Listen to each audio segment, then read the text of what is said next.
Olá, meu nome é Denis Shapira Weiman, sou médico especialista em reprodução humana e hoje eu vou apresentar o Reprodução em Pauta com uma pessoa que eu admiro muito, um super especialista no tema, que é o Arthur Danila. O Arthur é médico psiquiatra pela USP, ele é coordenador do programa de mudança de hábito e estilo de vida do Instituto de Psiquiatria da USP, do Hospital das Clínicas da Faculdade de Medicina da USP e também é o vice-presidente do Colégio Brasileiro de Medicina do Estilo de Vida. Arthur, super legal estar com você hoje. Como eu falei, eu admiro muito seu trabalho. Você é uma pessoa que se comunica muito bem com o público e o público que nós temos, que está buscando, né, a gravidez, é um público que emocionalmente ele é mais delicado de se trabalhar. Então, os seus insights, o seu conhecimento vai ser muito legal para o público que está nos ouvindo, entender. A gente vai passar por uma série de aspectos, né? Entender o impacto emocional, entender como a gente pode gerir todo esse estresse, até aspectos mais práticos, né? Como quando buscar um profissional, que tipo de profissional. E também eu queria muito abordar, né, com você sobre medicina do estilo de vida, esses pilares que são incríveis, que você fala tanto, e como essas mudanças também podem beneficiar, né, a todos, mas principalmente a pessoa que está nesse momento super delicado, buscando, né, alcançar a gravidez, que por si só, né, já gera, como a gente comentou, muito estresse. Obrigado, Denis. Agradeço o convite. Para mim é um prazer poder falar sobre esse assunto, até porque reprodução humana é uma coisa que é a nossa grande, é o pilar da existência da nossa espécie, né? Então, poder ajudar pessoas que estão procurando esse sonho, porque realmente é um dos talvez maiores sonhos que uma pessoa pode ter na vida, né? De gerar um filho, de conseguir educar alguém, né? Com tantos desafios também que vêm na sequência, mas é realmente muito bom a gente falar sobre os aspectos emocionais, porque a própria vontade de ter a concepção, eventualmente as dificuldades que vão ser passadas no meio do processo, seja, quem consegue mesmo naturalmente, também às vezes enfrenta dificuldades durante a gestação, no parto, etc. E também quem tem essa dificuldade para conseguir fazer a concepção, poder ter um suporte emocional pode fazer muita diferença e quem sabe as nossas conversas aqui tragam alguma luz para quem está nesse momento aí precisando de algum tipo de insight, de ideia aí para conduzir esse processo. Muito legal. Então, eu acho que a primeira coisa que a gente podia discutir é sobre realmente o impacto emocional. É uma jornada, né? E isso que você falou, né? Acho que uma das grandes motivadores, né, para muitas pessoas da própria existência é poder ter uma prole, né? Poder ensinar para a pessoa, passar seu conhecimento. E quando ela se vê cerceada dessa ideia, isso deve gerar uma frustração enorme, né, para esses casais que estão buscando, ainda mais quando uma série de incertezas que o próprio tratamento convém, né? Então eu sempre falo, né, para os casais que nada no tratamento de reprodução assistida é uma certeza, né? Nada é 0% ou 100%. Então, é, essas estatísticas, essa incerteza, o medo de não dar certo, isso eu sinto que os pacientes já vêm com uma carga emocional maior, né? A gente tem alguns números que a gente pode até conversar, mas, por exemplo, na população geral, qual que é a média da população que tem uma ansiedade, depressão, e que aí a gente pode até comparar com os que têm, né, a infertilidade, algo que eu estava pesquisando aqui. Aham.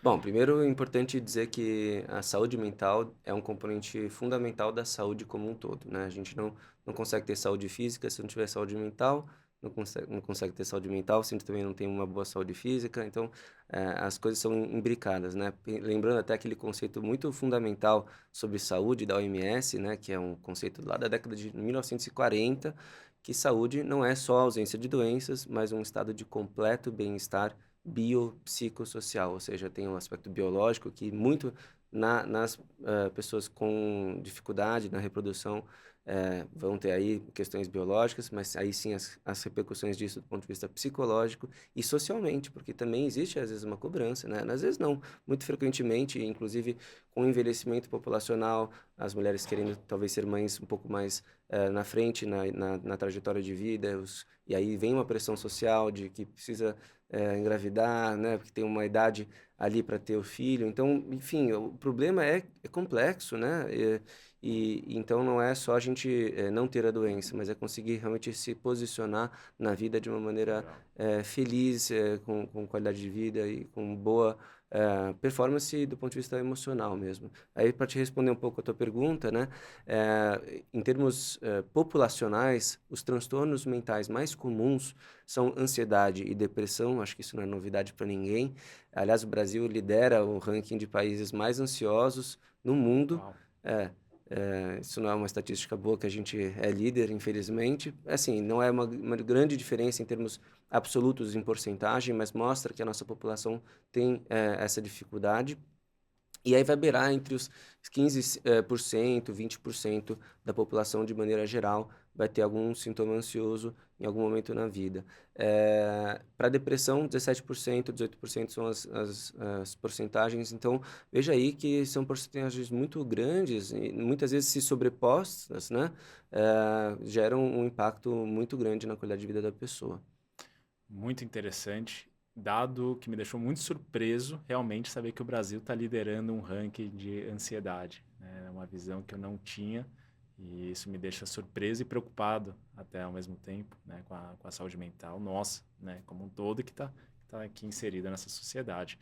Ah, os dados que você me falou são interessantes e aí comparado com um pouco aqui da literatura, e a gente vê que o número de casais que, quando buscam tratamento de reprodução assistida, já tem algum sintoma ou sinal de ansiedade ou depressão, beira 40%.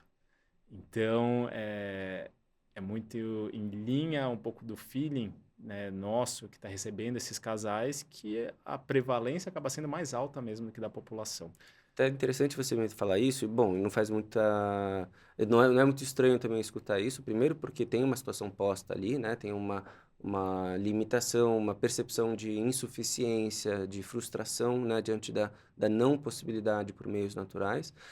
E também pela própria faixa etária dessa população, né? São casais geralmente jovens, pessoas em idade adulta jovem, né, até seus 40 anos de maneira geral, na maior parte entre os 25 e 40, Sim, imaginaria isso, correto. né? E um detalhe importante, o pico de incidência de transtornos de ansiedade na população é entre 25 e 35 anos. Então, é bem nessa faixa etária. E de depressão, numa primeira fase da vida, porque você pode ter depressão na terceira idade, etc., entre 30 e 40 anos. Então, você acaba pegando duas curvas de epidemiologicamente falando, né, que tem uma alta prevalência de sintomas ansiosos e depressivos, às vezes até configurando de fato transtornos depressivos, transtornos de ansiedade, com um agravante que é essa frustração de tentar por meios naturais e não conseguir. Então não é à toa que possivelmente essas taxas aí para esses casais ficam realmente mais aumentadas. E sabe o que é interessante? Saindo um pouco até só dos casais, mas você comentou também da pressão social. Tem também a nossa questão de preservação da fertilidade feminina, né? Então, as mulheres buscando congelamento de óvulos cada vez maiores. E eu sinto que é um movimento que também gera muito estresse, muita ansiedade, muito pela incerteza, né? As pessoas se perguntam, até agora, né? Será que minhas escolhas foram acertadas? Então, é um momento meio reflexivo, né, aquele momento de congelar óvulos, que já gera uma série de incerteza, quantos óvulos eu vou ter, quantos óvulos são necessários, coincide ainda com um questionamento próprio sobre será que as minhas escolhas até o momento foram certas? Porque comparando, né, gera essa pressão e a própria comparação entre as pessoas, fala, poxa, minha amiga já engravidou, minha outra amiga está casada. É interessante, né? Muitas mulheres que estão casadas, estão em relacionamentos estáveis, buscando também congelamento, também se questionam, né, sobre esse atual momento. Então, também não esquecer dessa população que também vem bastante fragilizada naquele momento, né, naquele momento que gera uma dúvida, tudo, e a situação em si já é estressante, né, Arthur? Com certeza.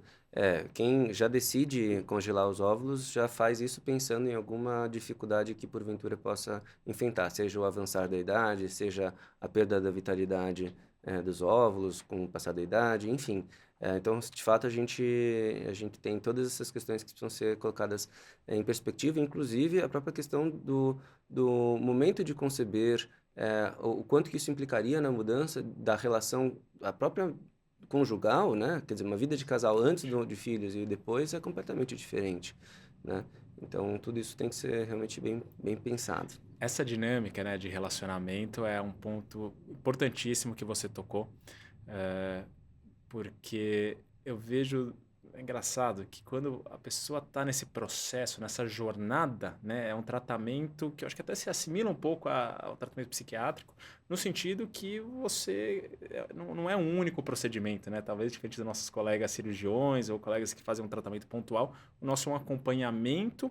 Obviamente, acho que assim como a psiquiatria, com uma data, né, para acabar, para você conseguir o resultado, né? Acho que ninguém quer ir no psiquiatra, eu imagino, né, Sim, sim. de forma perpétua, né? Obviamente, aqueles que precisam, as pessoas não, mas talvez com um fim, e é a mesma ideia nossa. Então, nessa jornada do relacionamento, eu vejo os casais atuando de duas formas, né? Às vezes, durante o tratamento, o casal se aproxima muito, se conecta, né, vira parceiro mesmo. E às vezes não, às vezes diverge, né, durante isso.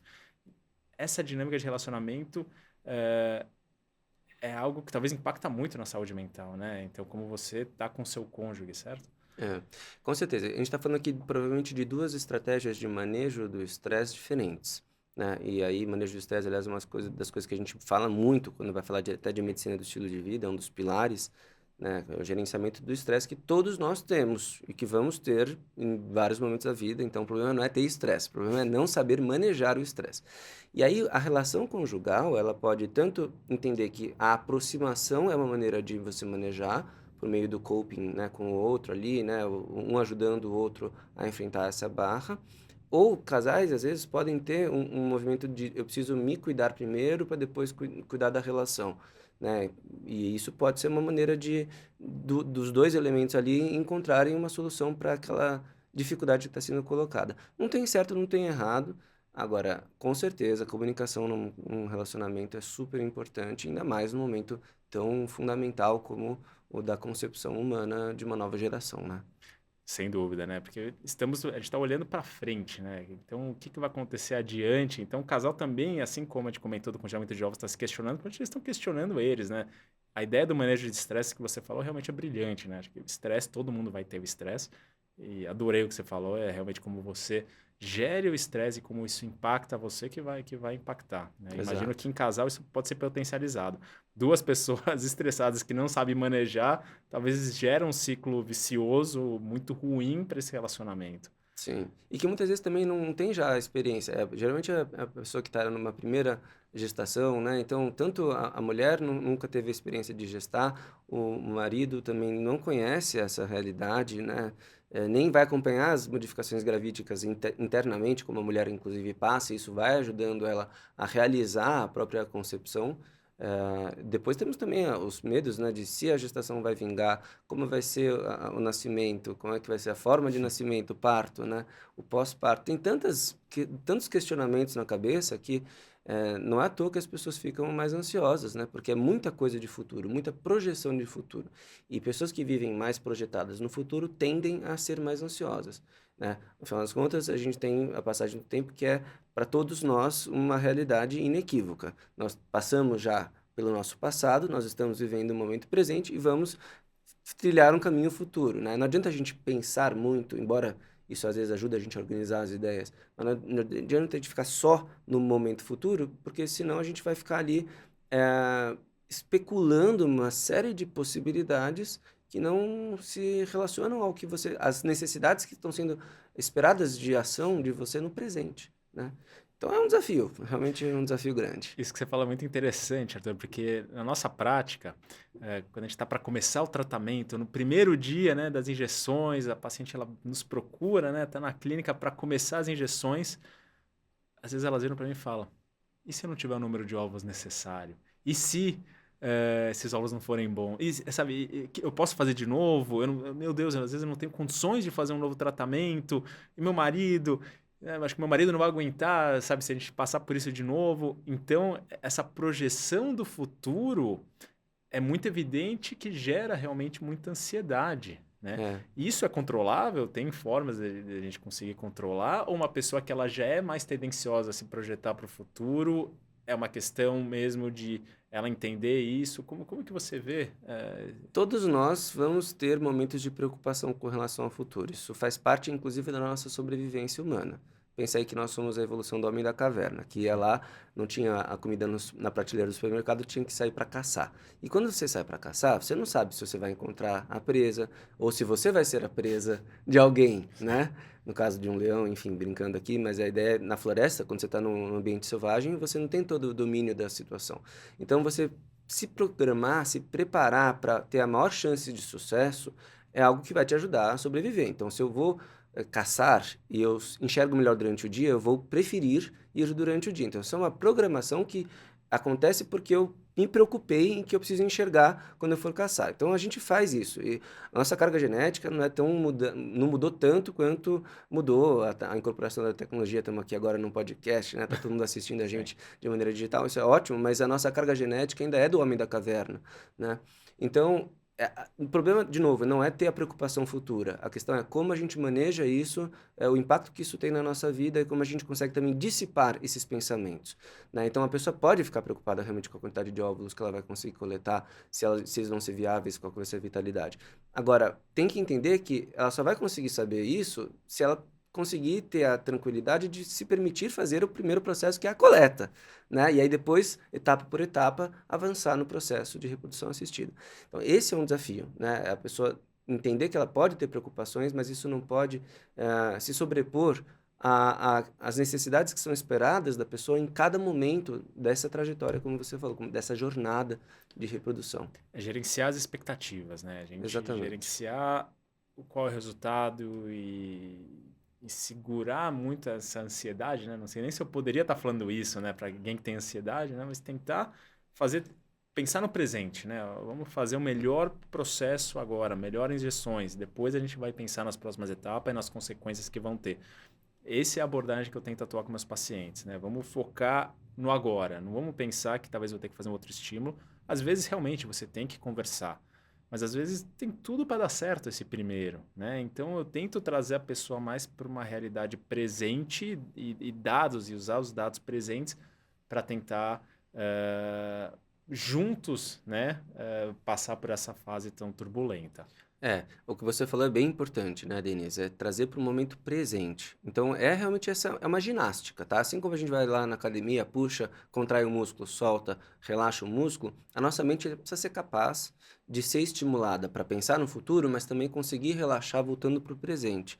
É que muitas pessoas ficam presas no futuro e não conseguem relaxar, voltando para o momento presente. Talvez é uma demanda nossa mostrar que é um caminho possível, que cada dia precisa ser celebrado, as vitórias, né? Fez a coleta, isso é um sucesso. Se vai ser viável, se não vai, se vai ser quantidade, aí vamos ver, né, etapa por etapa.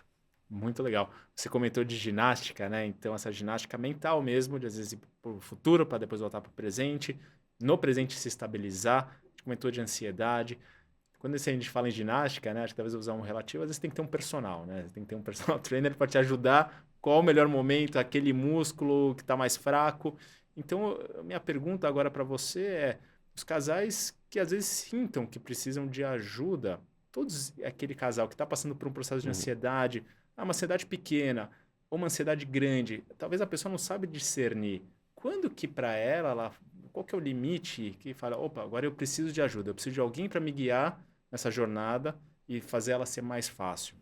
Na psiquiatria, a gente usa a terminologia transtorno para designar as condições clínicas que a gente atua. Então, diferentemente de outras, como por exemplo, hipertensão, que já é o estado ali, a gente fala de transtorno de ansiedade, a gente fala de transtorno depressivo, transtorno bipolar, enfim, a gente pode percorrer vários aqui. Então, a ideia do transtorno, o nome, não é à toa. É porque realmente aquilo é um transtorno na vida da pessoa. Então, minha recomendação sempre é: a pessoa que está ali, ela sabe realmente até que ponto aquela pressão, aquela ansiedade, aquele estresse está sendo tolerável, está sendo produtivo, está impulsionando a pessoa adiante, ou está sendo detrator da qualidade de vida dela, está atrapalhando a vida dela.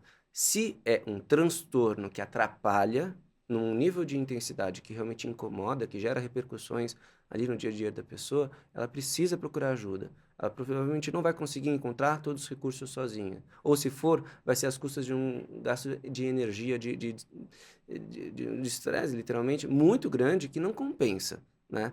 Então, vale a pena procurar, nesses momentos, ajuda profissional. É a decisão certa a se fazer. Inclusive, eu tenho, aliás, muitos casos em que, felizmente, né, recebi casais em situação como as que você está trazendo aqui, com infertilidade, com múltiplas coletas, enfim, e que, à medida em que a gente recebe, acolhe, coloca as coisas em perspectiva, trata transtornos ansiosos importantes, a gente consegue ter maior viabilidade, maior sucesso. Eu tenho muitos casos muito bem-sucedidos no consultório em que eu consegui simplesmente, né, por trazer a pessoa para o momento presente, colocar as coisas em perspectiva, acalmar estados basais de funcionamento mais ansiosos, que aquele procedimento tivesse maior chance de sucesso. Então, realmente é uma coisa que vale a pena. E assim, Denise, a gente não precisa ser bom em tudo, a gente não precisa saber fazer tudo direito, a gente não precisa nascer já com todas as competências que são esperadas da nossa vida adulta, contemporânea. A gente precisa se permitir ser ajudado quando a gente precisa, assim como a gente pega um personal, como a gente pega um nutricionista, quando a gente quer melhorar a nossa alimentação, a gente pode precisar sim, seja de um psicólogo, para fazer um atendimento mais do ponto de vista psicológico, emocional, ou em casos mais graves em que seja necessário algum tipo de aporte medicamentoso, também um tratamento medicamentoso com o psiquiatra. E um detalhe importante também que eu falo para você, Denise, e para todo mundo que está escutando, a gente tem, hoje em dia, medicações muito seguras para serem acompanhadas na gestante, no cônjuge.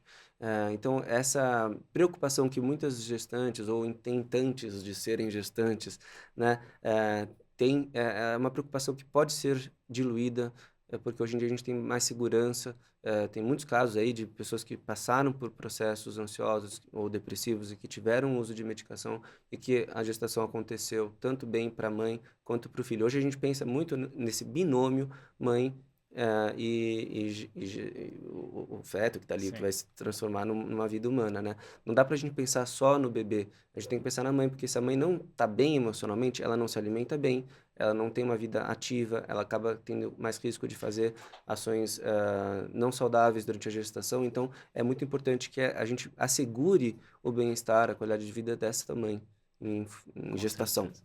É muito importante, então, pensando na concepção, a mãe conceber de uma forma saudável. E saúde, como você comentou no começo, a saúde mental ela faz parte da saúde geral, né? A saúde psicológica dela. Então, isso que você falou é muito interessante. Quando buscar ajuda e é perder esse estigma.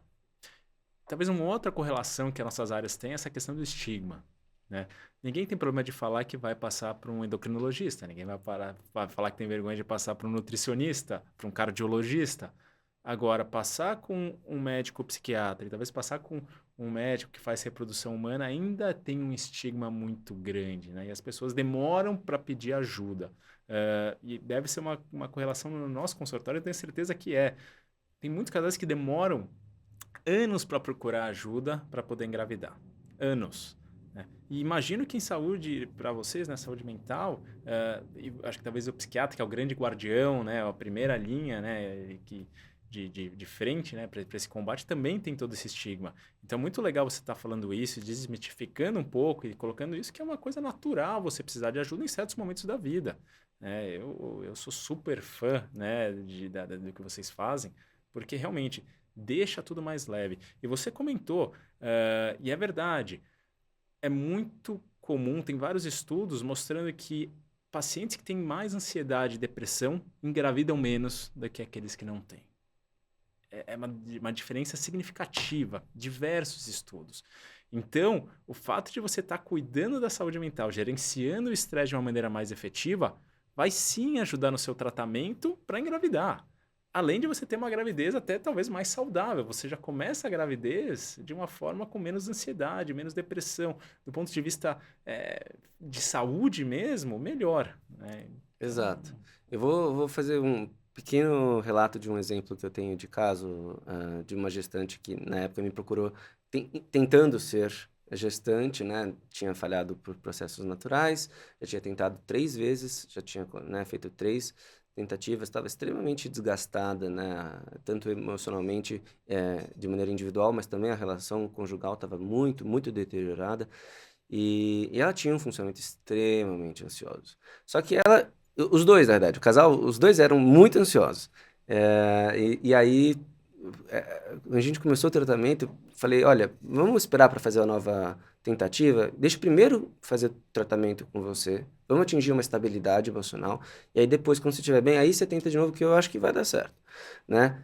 E, dito e feito, ela fez o tratamento, melhorou muito de ansiedade. Ela tem uma fala que eu acho muito impactante para quem escuta, né, como profissional, e aliás é muito legal escutar esse tipo de coisa, o quanto a gente transforma a vida dos nossos pacientes, né? Ela chegou e falou para mim, olha, eu não sabia que eu poderia viver a minha vida sem ser tão ansiosa como eu era. Eu desconhecia essa outra forma de viver. Então, a gestação está marcando para mim não só um novo capítulo na minha vida como mãe, mas também uma forma diferente e totalmente inédita de eu viver a minha própria vida comigo mesma. Então, assim, realmente é uma coisa que pode fazer toda a diferença, né? E aí ela conseguiu fazer, depois de estabilizar, né, do ponto de vista Sim. emocional, usou a medicação durante toda a gestação de maneira monitorada, passou comigo, fez todo o acompanhamento e tá aí agora mãe realizada. Então, realmente, Legal. a gente tem muitas histórias bonitas que dá para trazer para justamente desmistificar esse processo de que pedir ajuda é assinar atestado de incapacidade. Muito pelo contrário, é a pessoa que é forte e corajosa, que se permite ser ajudada, que tem a coragem de fazer esse movimento muito importante de resgate do protagonismo da própria gestão da vida, de dizer, olha, eu estou com essa dificuldade, então eu vou procurar ajuda, porque eu tenho recursos. Hoje em dia, né, não dá para dizer que a informação não está aí, né? E que faz esse movimento e consegue ter aí os melhores resultados. Muito legal, muito legal. Eu acho que isso que você falou da coragem de procurar ajuda é crucial, né? E não se rebaixar, e sim que faz parte, talvez parte do tratamento, assim como vai estar tomando medicações para estimular a ovulação, às vezes antes de tomar as medicações, você vai ter que tomar algum outro tipo de medicação para ajudar a estabilizar, né? Isso que você falou, né, do bom sucesso, né, depois que você muda esse mindset, é muito legal. E na parte prática, a gente tem duas situações que são muito comuns, né, de acontecer. Uma é a paciente que realmente não estava conseguindo engravidar, né? Tinha uma infertilidade sem causa aparente, procurou ajuda e acabou engravidando através de técnicas de reprodução assistida, mas acabou engravidando. E depois, é engraçado, às vezes engravida e estava estressada com isso, e depois do primeiro filho tirou esse peso, às vezes é uma âncora mesmo na vida da pessoa, porque ela parece que atrai tudo só para essa questão de não engravidar, né? Vai centralizando. Mas depois que passa, engravida uma vez, a segunda acontece até de maneira espontânea. Não foi uma, duas vezes, várias vezes a gente já viu isso acontecer, porque parece que muda um pouco o mindset, tira o estresse, e como a gente falou, impacta realmente nas chances de engravidar. E algumas outras vezes, até curioso, Arthur, que às vezes não precisa nem do tratamento, às vezes só pelo fato de passar num profissional de reprodução assistida e falar que, olha, você tem boas chances de engravidar, mesmo naturalmente ou com reprodução, mas isso não vejo por que ser tão difícil a pessoa engravidar naturalmente. Por isso que eu usei a analogia de uma âncora, que parece que você solta e o barco vai mesmo, né? Então, E vou voltar aqui para a analogia do homem da caverna, Denis, para te dizer que eu usei inclusive isso já várias vezes com mulheres com dificuldade de reprodução. Imagina o seguinte, se você está na frente de um leão, você está tentando lá caçar o seu alimento, aí você está na frente de um leão. Qual que é a resposta natural que a gente tem? Luta ou fuga, né? sim. Ou fingir de morto, é sempre uma possibilidade também. Não, então, a gente tem esses mecanismos que são muito primitivos, nossos, de luta ou fuga. Igual hoje em dia, né? O leão da atualidade é o assaltante das ruas das cidades, né? Então, o assaltante vem na tua frente. O que você faz? Ou você luta com ele, ou você sai fugindo, ou finge de morto. Finge de morto hoje em dia, né? Não dá Muito muito, né? recomendável, não vamos recomendar. Mas, então, pensa o seguinte, uma pessoa que vive enfrentando um leão todo dia, todo mundo enfrenta leão todo dia, todo mundo tem uma guerra interna que a gente às vezes não consegue expor, os outros não sabem que a gente enfrenta, mas a gente enfrenta. Agora, imagina uma pessoa que está ali, não é só uma guerra, mas é uma hecatombe humana, a pessoa está ali num estado de funcionamento extremamente ansioso, ela vê literalmente um leão na frente dela todos os dias. Com que condições ela vai conseguir gestar uma criança? O corpo não vai estar preparado, né? O corpo e a mente não vão estar preparados para reter um novo ser em gestação, porque a ideia vai ser ou lutar ou fugir. Não tem espaço para o acolhimento, para a contemplação, para o gestar. O espaço é só de fugir ou lutar. Então a gente precisa acalmar o humor para permitir que essa incorporação aconteça, que essa gestação tenha serenidade e tranquilidade para acontecer. E com isso, encerramos a primeira parte da conversa com o médico Arthur Danila. Em breve teremos a segunda parte. Se você gostou desse conteúdo, dê um like e faça seu comentário.